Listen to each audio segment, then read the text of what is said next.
daawwattootaaf dhaggeeffattoota Oromoo Teekinooloojii har'a kan hin qabadhee isiniif dhiyaadhe akkamittiin miimoorii keenya yookiin USB filaashii keenya GB isaa ol guddisuu dandeenya kan jedhudha. Amma miimooriin qabadhee jiru miimoorii 2GB dha. 2GB sana akkamittiin gara GB 16tti guddisna kan jedhudha. Amma jalqaba miimoorii koo cheekii goona.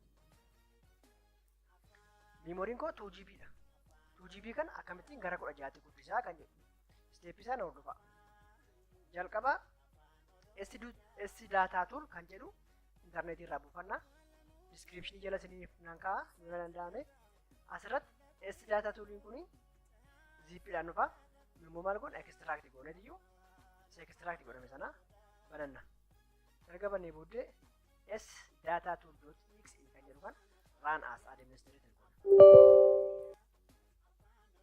Erga isa goonee booddee isheen kun dhufti. Kun dhufee choose your data to compress kan jedhu kana filanna. Siin kan sistema kooti jiin immoo memory godha. Okay jedha. Maal jedha over to 4GB jedha. 2GB ture gara 4tti guddistaa jechuudha yaadisa. Okay jennaan. Kana booddee goone maal jennaan compress now.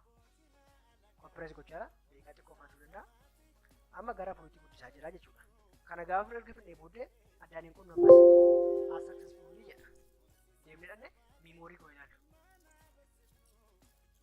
Memory koo maal godhe? 4GB godhe.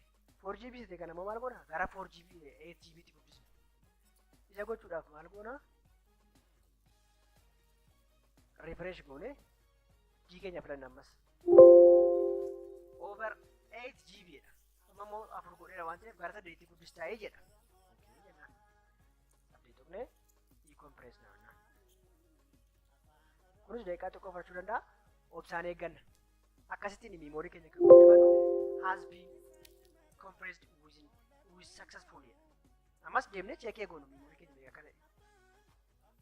8GB tti guddiseera. Step meeqa nuuf step tokko. Garin immoo gara 16tti guddisu. Kana booda ammas deemnee sabanne refresh goona. Ammas D filanna. Over 16GB jedha. Okay jedha.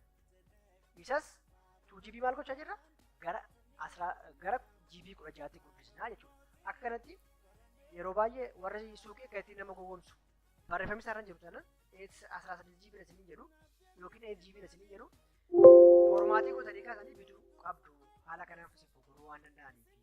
Isinis akka kanatti akka nama faggortaniif kan isin agarsiise akka irraa of bartanu. Jalqaba memory gaafa bitan maal gootu foormaatii gootanii ilaaluu qabdu.